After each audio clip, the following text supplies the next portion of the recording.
You're listening to Discovering You Again Radio with Susan Axelrod. Women facing down the second half of life. Who are you putting first? Have you reached an age where you've seen it all, but still know there's more? Is life part 2 sneaking up on you? Look inside yourself and buckle up. We're just getting started. Don't settle for being comfortable in your skin. Break free and be radiant, inspired, confident, and abundant. These are your years. Take them and stop apologizing. Attack the second half of life with a purpose. Discovering You Again Radio with Susan Axelrod starts now.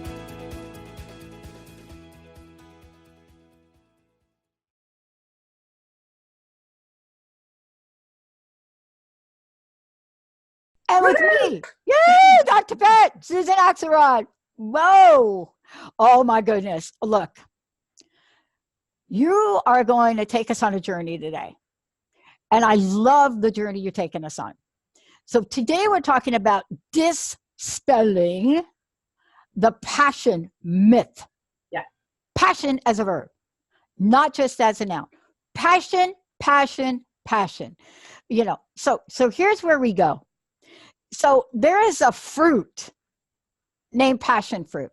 Yeah. And when people hear that, right, they are automatically like, wow, I wonder what that's like, right? Nobody says passion fruit, ugh, right? No, we don't do that. Sure. But when we refer to passion for ourselves, I only wish that we have the same out of this box response to, wow, let me find out. But you're taking on a very important topic, a topic that many of us, Susan, we had to learn the hard way. For those of you tuning in, I want to, of course, make sure you know that this show with Susan Axelrod today, the work that she does, Discovering You Again Radio, what it looks like for women in the second half of their life, whoever you are. There are so many ideas about what you cannot do when you reach this point that Susan is not only taking this on as a topic, but she works with women all over the world to say, wait a minute, you're not done yet. But for many of us, we need some help along the way. The help that we need, we start the conversation with passion, because this is a game changer, isn't it? Yes, it is a game changer. And, you know, I love what you said about the passion fruit, about which people are like, hey, that's interesting. What's that all about? But you talk about passion and close, right? You talk about passion and women, you know, close up. And also men, not just women. Right. This has been resonating for men as well. I came to this thesis because of my own suffering around the question, did I find my real passion in life? You know, passion as a noun. It's one thing. And did I hit on that one thing? Now, I'm passionate about a lot of things. And so I used to struggle about, you know, that one thing. And that's what I call passion as a noun. And as I began to sort of transform my life and really think about myself and who I wanted to be and how I wanted to be, right? Those are the soul connecting questions. Passion came up in me, and I realized passion is a verb, and it's about living in an impassioned way. And that's what we're talking about today. Dr. Pat, I have seen this and felt this from you, and that's why I really am so happy to be talking about this with you today. Yeah, I mean, you know, I want to just be really clear too, is that, you know, I think passion for a lot of us is like trying on a new pair of shoes. And I don't even know why I mentioned that, but this is really my analogy of it today. You know, there have been times where you try on a new pair of shoe and you think it fits, and you settle for that shoe that you think fits that doesn't really. But then there are times where you try that shoe on and it fits so perfectly to the point where you actually put a little extra oomph in your step. Yes. And you do it in a way. So we know when something doesn't fit because it's painful. We also know when something does. And I would venture to say, I'm going to step out on a limb and have you talk about it. Mhm. I would venture to say that the role of passion in that equation is the pivotal point of the conversation. The pivotal point. What do you think? It is the pivotal point in the conversation. And just back to the shoes, if there's patent leather involved and if it's red and a 4-inch heel, all the better. Okay. if you can wear that shoe and there's a bounce in your step, all the better.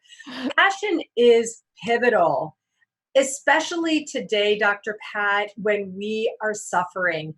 I'm becoming a little bit more, I know what you're doing with your other radio show, and I'm taking a lesson. I'm becoming a little more vocal about this. I don't need to take a stand on one side or another, but I am telling you, there is an uprise in depression in this world. There is a rise in dimming, dulling, denying, and just be, in order to be able to, stand, to avoid the fire hose. You're there. Do you know what I mean? There's like a dulling, there's a dimming, there's a refusal, there's a, head in the ground, and we're losing our passion.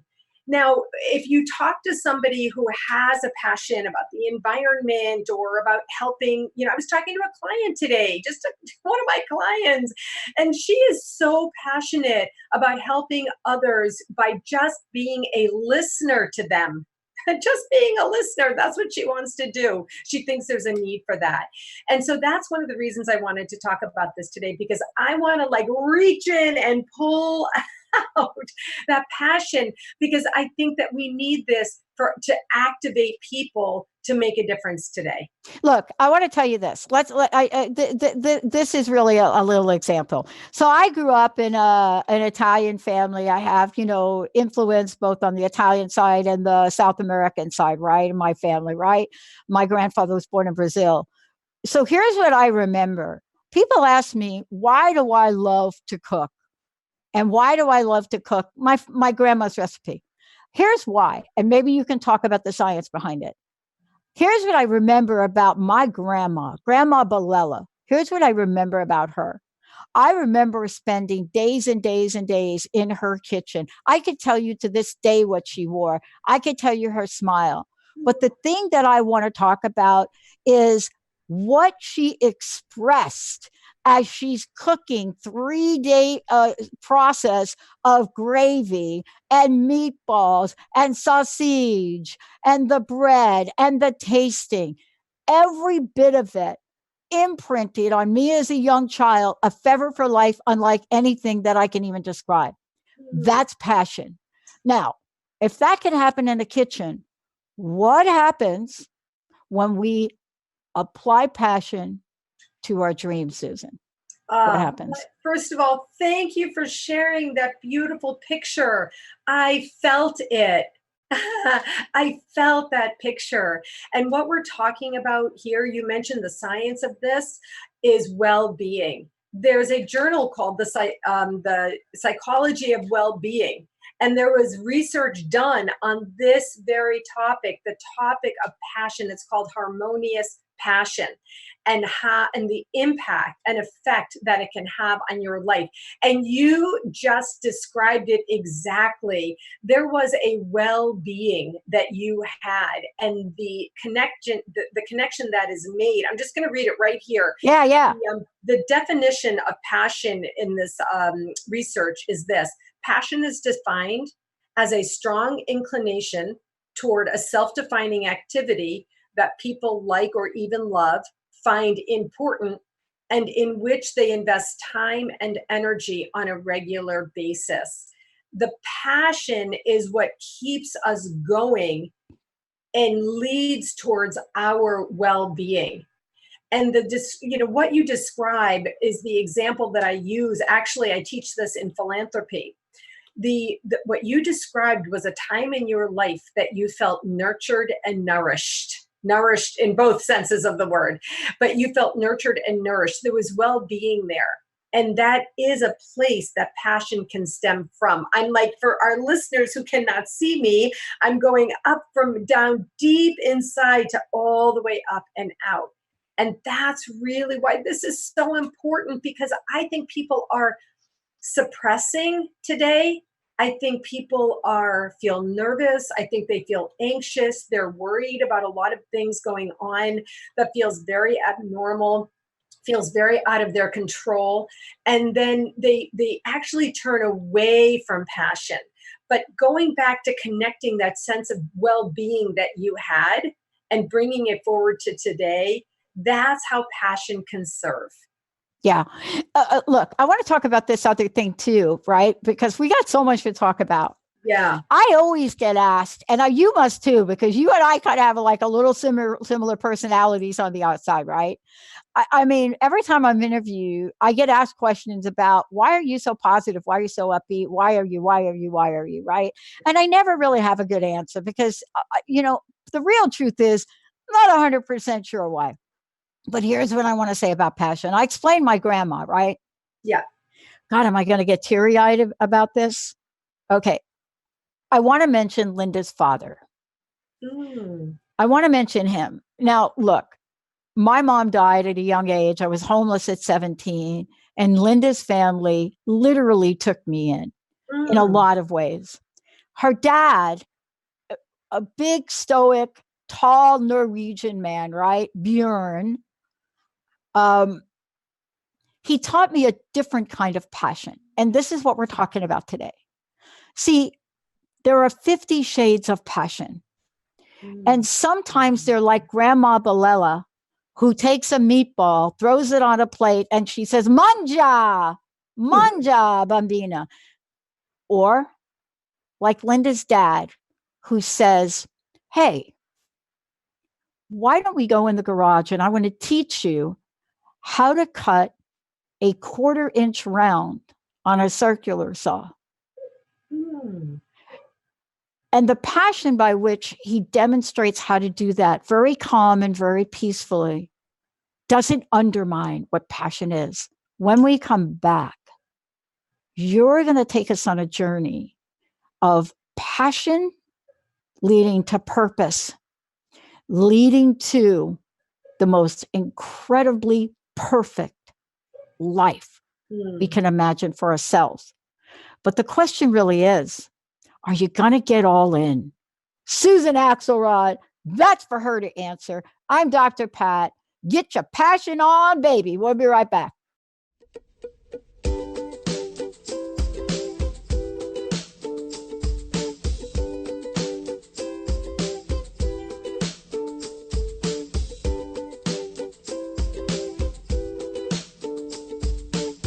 Hey, everybody. Welcome back. Really great. Look, I love this. Susan Axelrod is joining me here today. This is Discovering You Again Radio. Susan, we're talking about passion today, and we're going to be talking more about it. But one of the things I wanted to say, first of all, is, the body of work that you're passionate about is a body of work that enables people to remember who they truly are, especially if you're at that, what are we calling it? Middle age, right? Yeah. We now know that, the story goes that, right, 40 is the new 20. I mean, right? This is what we're doing. Yep. And what is implying in all of that, if you're Jennifer Aniston or anybody out there like that said it, is there's a passion and purpose that we have to remember. Tell folks how they can find out more about you before we really get into this, and also a little bit more about the work you're doing. Thank you. I hang out a lot on Facebook. I honestly come onto Facebook frequently on my personal page, Susan Axelrod, and I have conversations with people. I'm there daily in my Live at 5 broadcast. I've created my own daily broadcast. I'm there. I respond to your comments. I listen and I chat. I also have a website, whatwillyourlegacybe.com, and I'm going to talk more about legacy in this segment. You can always find me on my website. The work that I do in individual coaching is helping people find a sense of confidence, of personal confidence. And personal confidence, in part, comes from passion. That's one of the ways that I got to the topic of this show today. So those are 2 ways to find me. I'm always happy to be found. All right. So I'm going to start off with this, and then I'm going to kick it up to you. So we have what is the word I'm looking for, Susan? We have expanded beyond being a radio show and a radio network. Mhm. So the Dr. Pat Show evolved into Transformation Talk Radio, Transformation Radio. But from that, we went back and we asked our clients about 4 or 5 years ago, Jessica did this. What do you really want? You remember that song? What is it that Benny, that song? What is the Spice Girls? What do you want? What do you really, really want? Right? And people told us. And because they told us, we evolved from radio to a full integrated marketing and communications organization for the people we work with in radio, not for everybody. This morning, I opened up a message from Adobe because we use the Adobe suite. And here's what I want to ask you. The message says this: personalization pays off big time. Personalization, right? That means who are you and how are you showing up in the world? And what they're talking about is this passionate way you talk about yourself, right? Yes. In the world, whatever you want to call it, social media, to the tune of, you ready? $128 billion in revenue last year. So we have people experiencing an expression of passion. And then we have people that are not. Are you going to help us today become part of that movement? Now, the last number that we looked at is the poor aspect of personalization. That's passion in waiting, equated to $756 billion last year. That means the ability to express the passion and purpose for who we are. I don't even know what that number is. Where do we go from here? And what have you learned that has now cultivated and shaped the work that you're doing with people? Wow, those numbers are interesting. Thank you very much for sharing. I wasn't familiar with those numbers, but I have lived those numbers. Yes. So you touched on it a little bit, that my work stems from what I call soul connection. And I have a seminal 2-part question that I ask people: who do you want to be and how do you want to be? And basically, you get to answer that question. You don't have to answer that question. You can ignore that question. You can be, not connected. I call this becoming connected to your self energy.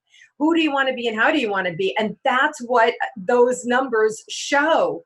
The personalization equals the authenticity of presentation. And that's where that stems from your passion. Figuring out how to live in an impassioned way does not mean you have to know that true purpose, but it does mean that you are authentically presenting yourself in everything you do, including in your own deeply personal relationships, but also especially in your business relationships, in your business presentation, in your persona. And so passion is the thing. It's like a thread. I'm with my hands, I'm like sewing a thread that weaves through. Now, there's something that I want to talk about, Dr. Pat, that you and I also have in common, and that is enthusiasm. I knew it from you right away. I'm sure you hear this like I do. You're so enthusiastic. I love your enthusiasm. Enthusiasm is like a glue. And it is also a glue that is often missing from people.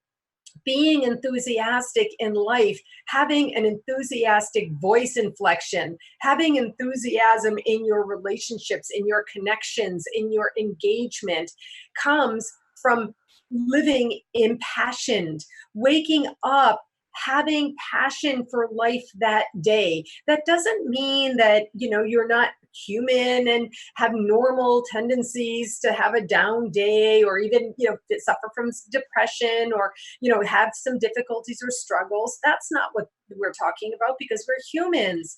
But it's thinking about passion as a verb is what evolves and grows the outcome of living in this way. Now, earlier you mentioned purpose.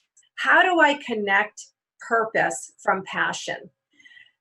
People are yearning to have purposefulness in their lives. People get stuck and struggle in the same way, Dr. Pat, about their quote, true purpose. They think that it's one thing.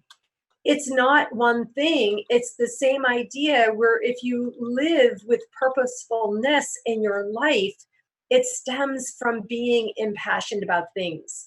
Do you get that thread, Dr. Pat? Do you see where I'm going with that? No, I see it, because one of the things is too, and let's chat about this for a minute. If people meet me in public, like at a meeting or like a networking thing, right? I get asked the following question. Are you feeling okay, Pat? Okay. Why? Because I am really an introvert. I scored so high on the Myers-Briggs introvert scale when I was in the business arena that made me take it 3 times, right? I'm an introvert. You'd never know it. People say that can't be true. You do a show. Wait a minute. I am doing something here that I'm so passionate about. Exactly. I'm so passionate about it. So introvert, extrovert has nothing to do with it. I'm passionate about it. But when we're done with the show, I will ask me what I'll be doing. I will not be going to a party. Yeah, I won't be going to another meeting because I need to revive myself. So sometimes we have a conception of who somebody is or whether they do something or not. But you said something I want to get back to. Passion is something that when we see it, we know it. It has many faces and many forms. It's personal, but yet it's outward. And the reason we know that it shows up, it generally, maybe you can talk about this, it generally turns out in the form of an outcome, right? Exactly. That's exactly what I want to say. That is the connecting, that's the stage after purpose. So it starts with passion. Then from the passion comes purpose. And then the next thing that I teach and I work with people about is a plan. When you are impassioned, living in a purposeful way, then you can't help but want to do something to make impact. I don't know if you know my friend, Wendy Lipton-Dibner, but she's the queen of impact, move people to action, focus on impact. These are her books and this is her work. And I have learned so much from her about this. What I say is my currency is now impact. That's what I learned from her. So the actual outcomes stem from purposefully engaging in the passion that we are trying to unleash here today. That's why we're talking about passion. So during the break, we were talking about somebody and you were telling me a little story and I said, that's in deep passion. That's in deep, right? You can't see, if you're listening, you can't see I'm going all the way down to my core. That's in deep passion. And that's where the rest of this stems. Do you wonder if you have passion in you? The answer is yes.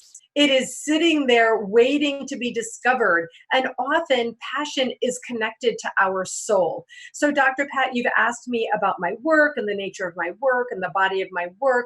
It has evolved into talking with people and helping them understand what soul connection is.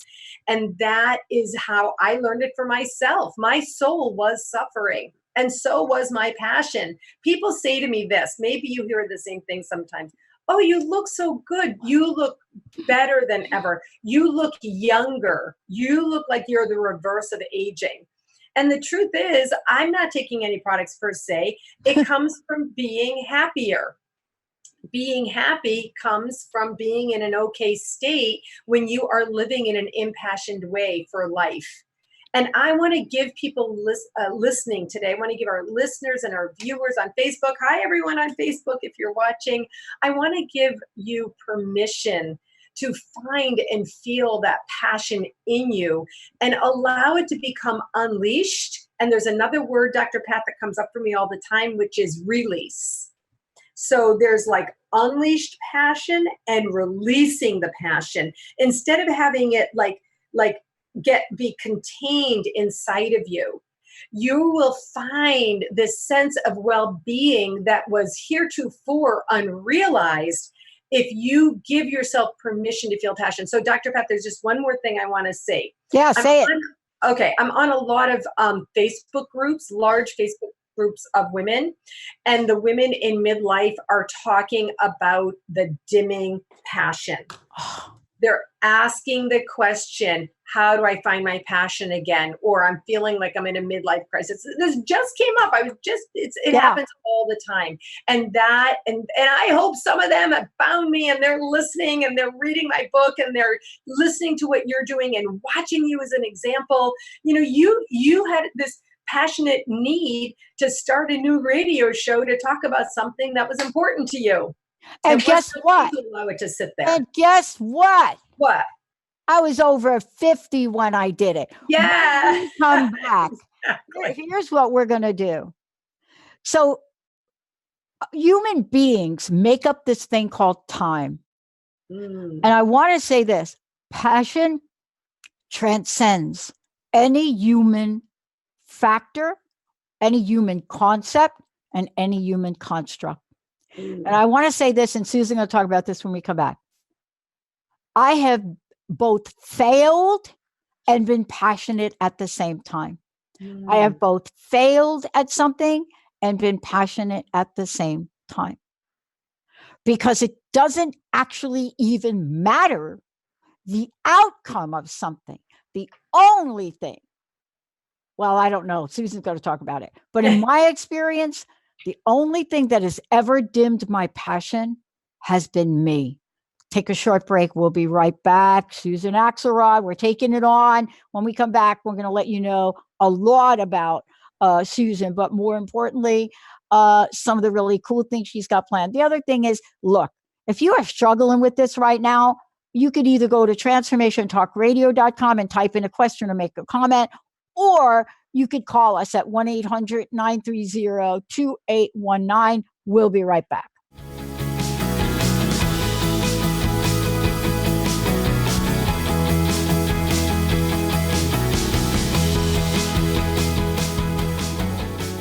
Oh, hello, hello. We're back. It's Susan Axelrod here with Dr. Pat. And we are talking today about passion. I am so happy to be here with you today. You can always find me talking about subjects like this and much more on Facebook. You can find me on my website, whatwillyourlegacybe.com. You can also find my books. We're going to be talking about my newest book in our next segment, but you can find me on Amazon. I have a couple of published books there. And really, as people say, you can find me all over. Yeah. Susan, you're all over. Yay, that's excellent. Dr. Pat. Yeah. You said something that I want to address. You said at the end of the last segment, I have failed at something and still been passionate at the same time. And I'm so glad that you brought this up, because failure is something that passion can be an antidote to. Passion is an antidote to action, but it's an antidote to failure of action. And so you can fail and still be passionate, and it is the passionate that keeps you going. Yep. It is the being passionate that keeps you going. Do you know what I mean by that? Yeah, I do. And I want to say this. I have taken a lot of grief over the past 15 years from day one, when my opener for the show was, what would you do if you knew you could not fail? I have been told by people in the New Thought and Consciousness community that I should change it to something like, what would you do if you knew you could succeed? And basically what I said was, I am a girl from the Bronx, New York. I don't hide from the face of failure. I've learned from the face of failure. And when I talk about what I do, which is unstuckable, I talk about failure. But I talk about it in the way you're talking about it today. And so not only are we talking about passion, but we have one of our listeners that wants to join in on the conversation. I don't know if you knew that. I didn't, but I'm always happy. Let's do it, Mr. Benny. All right, we'll take Catherine calling in from Bellevue. Hi, Catherine. Hey, Catherine. Hello, Dr. Pat. How are you? I'm good. Okay, convince me that you're good. Convince me. My question is this. How do I keep my passion going? Sometimes it seems like it's short fuse and then it fizzles out. Okay, that's a great question. I love that. I love Can that you repeat it question. for me, Dr. Pat? Yes. How could you keep the passion going? Sometimes it seems like it's really good, but then it fizzles out. And so I'm going to make a statement. I'm going to turn you over to Susan. Okay. So if you listen back earlier in the show, I said something like the 50 shades of passion, 50 shades of passion. So here's what I want to say, and then Susan will jump in. Passion for me over my lifetime has dimmed, but I am one of the people that believes it may dim, but the light never goes out because it's inherent in us. What Susan's going to help you with, how to fire that thing up, right, Susan? Yes, absolutely. Catherine, thank you for calling in. I'm so happy to hear you. Yay, you get a standing ovation. So the question is, how can you keep a passion going? One of the ways you can do it, Catherine, is exactly by what you're doing. Tune in to positivity. Tune in to people who have a healthy mindset for life. Find people about whom you would say, wow, they're really passionate about that. And let me tell you, that article that I referenced, that was a study that was done that shows that this really is true. So one of the ways that you can do it is look for it, Catherine, if you want it. I hope that you do want it. Number 2, write about it. I'm a big believer in writing in some way, shape, or form. You could call it journaling if that works for you. You could scratch on a notepad. You can use, coloring and draw instead of writing words. But I want to encourage you to wrap your mind and your brain about what it is that we're talking about, and also feel it for yourself. When you have felt the passion, you said, how can you keep it going? Sometimes you have it, but sometimes it burns out. So number 2 is I want to encourage you to write about it, okay? Or you could draw if that works for you. So keep it in front of you. Number 3, I want to encourage you to really consider what I call soul connecting activities. In my book, in chapter 6, the chapter is titled Windows to Your Soul. And there's a couple of activities that you can engage in that unleash your soul, which is where your passion lives. Most of us have our soul is like, it's covered inside. And so I want to encourage you to unleash your soul. So one thing that you can do is prayer. That's obvious. I call prayer and meditation in the same category. Another thing you can use is creativity. Creativity unleashes your soul. It informs passion. My dear friend Debbie is an artist, and one of the things that I've learned from being friends with her is about color and how color can infuse your passion. Number 3, song. Song can infuse passion. Song can ignite. And the way I equate that is some people might think of like prayer songs, like gospel songs or whatever.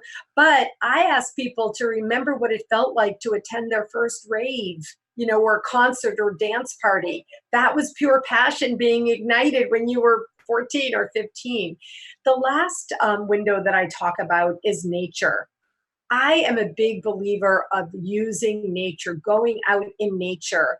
Being out in nature is one of those activities that unleashes soul connection and soul activity. It will open your mind, you can breathe, and it will inspire you. And please believe me, this works in whatever form of nature you want. I walk in the preserve near where I am, but I love the ocean. I love all forms of nature. So those are a few ways that you can keep passion going. Now, notice what I didn't say. I didn't say find the thing that you love. Yeah. Right. I didn't say that. And you just heard Dr. Pat say, I have failed and still been passionate. Yep. It's because we want to like inspire you today to understand that passion is a way of being. It's a way of feeling when you wake up, and it helps you with your well-being. Yeah. So I hope that answers your Yeah, question. let me add one thing to this because look, I know you've been listening to the show for a while, and I want to get back to that comment about failure. Here's what I want to say about this. You know, I didn't come doing this show with a lot of tools. I started to do this show when I was more depressed than I can imagine, and then I got really sick. Then I was really depressed, but I did the show. And I've been doing the show for 15 years, but the landscape of what the show was to become took on a life of its own. So here's one of the things I want to say to you. Once upon a time, my now friend, Deb Engel, wrote a book. And when the book came across Linda's desk, I laughed. So the book title was The Only Little Prayer You Need. And I remember thinking, seriously, how is that even possible? But here's the thing that happened to me.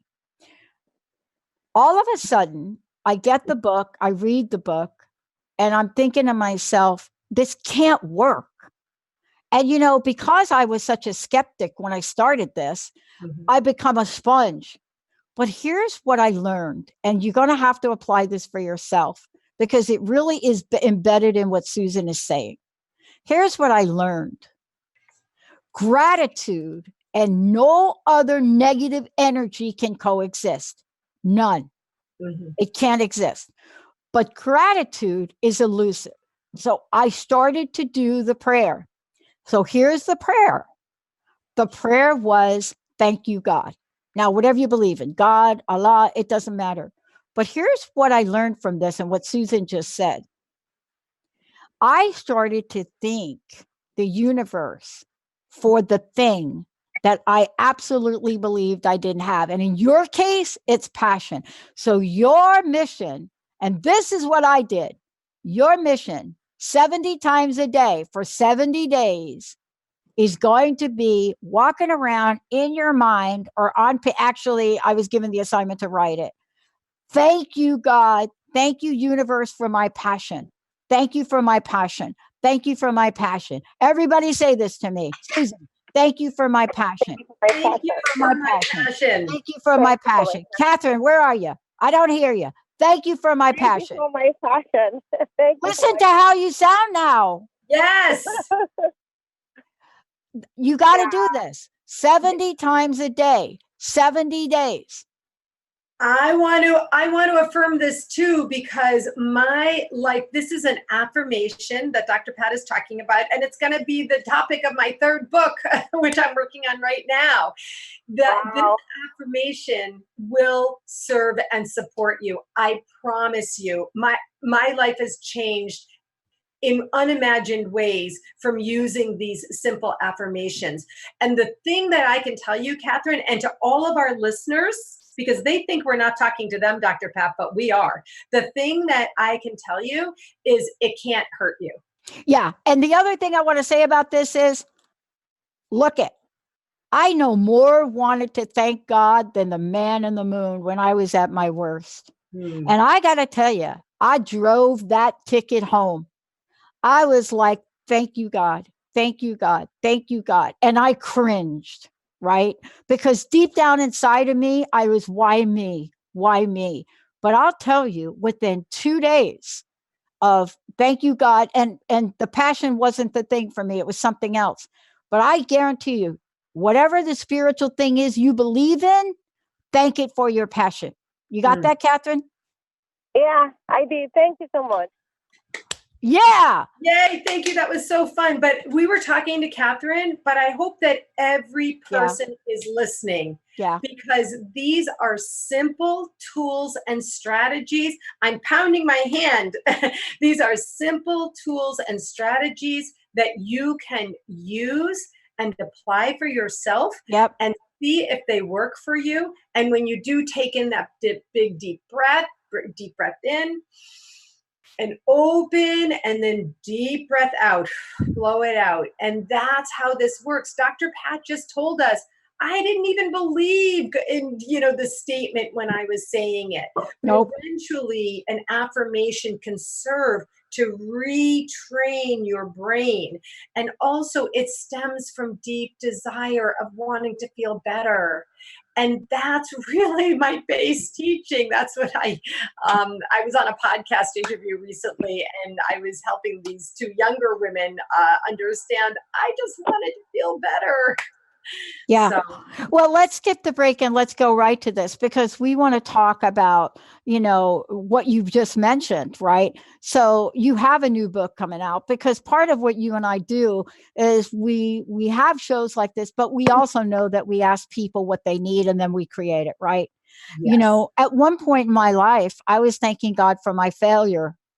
And so for me, there is a mechanism that you've learned that you're now sharing with people, right? And Yes. I think you say that, look, passion as a verb infuses your life. But now, having said that, you've also created tools, right, uh, of how to now not just infuse, but completely embed, Yes. enable, and imply. So, what is it that you've done really to help people with this?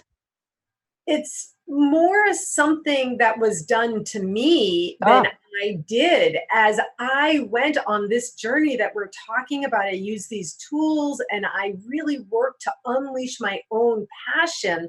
My soul connected with myself, and God was a part of my picture too. Although, like Dr. Pat, it didn't start out that way. And as I got soul connected, I got happier. I got more calm, CALM. I got more calm. My shoulders went down. I felt more on purpose. And I really just lived life in an easier way. As I began to get familiar with that feeling, which was completely new for me, I was a type A. As I began to get familiar, I practiced at it. I looked at it. Looked at it with curiosity and observation, like, what's happening to me? I was so anxious, and now I'm Zen. And what came out of that was an ability to craft and articulate customized affirmations for people. And that's something that I used for myself and I use in all of my coaching work. After affirmations, something happened one time when I was giving something to a dear friend. I worked with a dear friend. I was giving, giving, giving, giving to support this person because I was impassioned about what she was doing. And then we were kind of doing it together. And in the giving, giving, giving, in the best healthy way, giving of myself to someone else, one of the things that came out of my mouth was a meditation. mm, It was words that came together in the form of a meditation.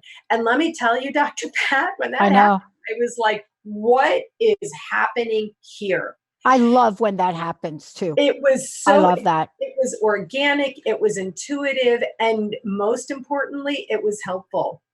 And so after the first meditation that I wrote, I was inspired to write another meditation for a group of girls that I was doing some work with. And that one came out organically. And that one was told to me over and over was so helpful. Eventually, I just found meditations coming out of me. They just began to roll forth.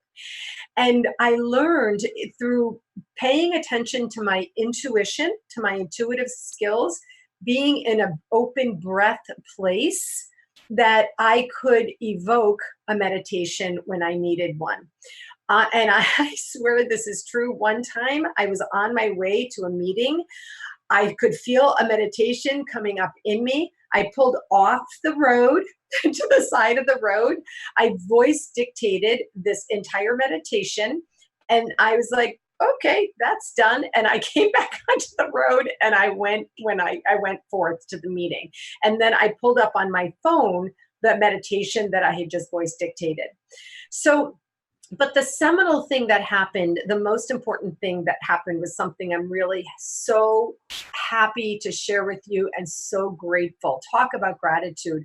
My own very dear friend, the kind of friend who would say anything to lift me up and support me, said to me, this was recently, this only just happened. My book was just published a few weeks ago. Wow, And it congratulations. thank you. In a few weeks, it was my own dear friend who said to me, I, I don't know if I have told you how helpful I feel your meditations are. I was like, what? I didn't even know she had read them or listened to them. I mean, she was on my courses when I read them and whatever, but I always thought of her as someone who was just like being there to support me. But she said to me, and I'm telling you this specifically, I'm telling you, Dr. Pat, but I'm telling our listeners because you can be this person to someone else. She said to me, I know about meditations. I've been using them for 20 years, and your meditations are good. And I was like, my whole being changed. My eyes were opened in a way about my own meditations that I gave myself permission to think that they were good. Now, Dr. Pat just said it to us about something else. I can't remember what it was that you said, that you were saying something. I guess that prayer, maybe you were saying something even though you didn't quite believe it in the beginning. So it's not that I didn't know that my meditations were coming out of me organically and full. And therefore I feel that they are really divine downloads and happening through intuition. But I still questioned if they were kind of any good. And it was my friend Debbie who gave me permission. I guess I gave myself permission when she told me that. So there's a lot of richness in that story. I hope you can hear the very rich threads in that story.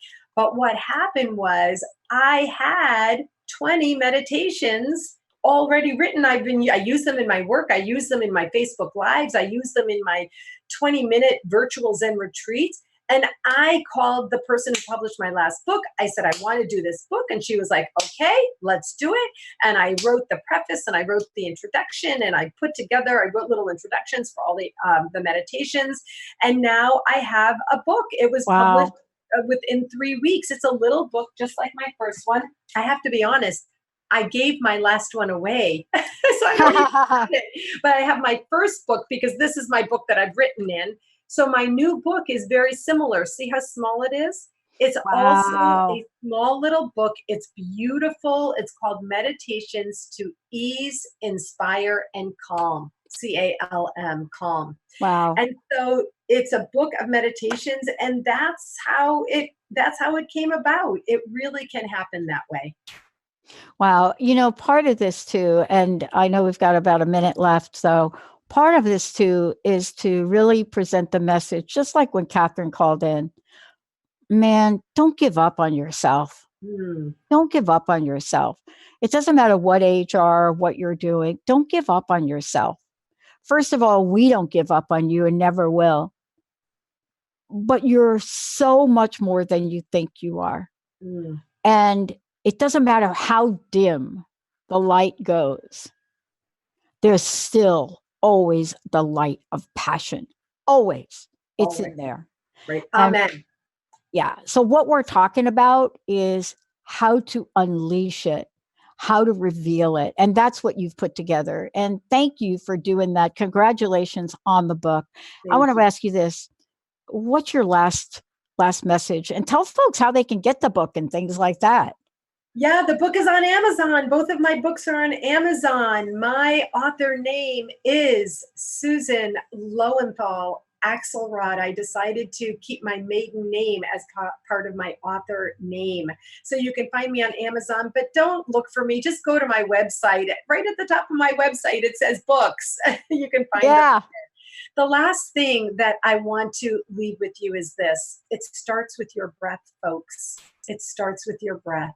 So just take in a breath and open your inner essence and give yourself permission to be. And that is how I came up with the title of my first book, Your Job is to Be. Susan Axelrod, everybody. I'm Dr. Pat.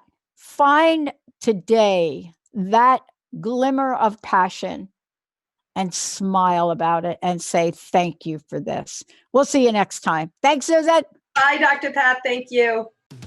You've been listening to Discovering You Again Radio with Susan Axelrod on Transformation Talk Radio.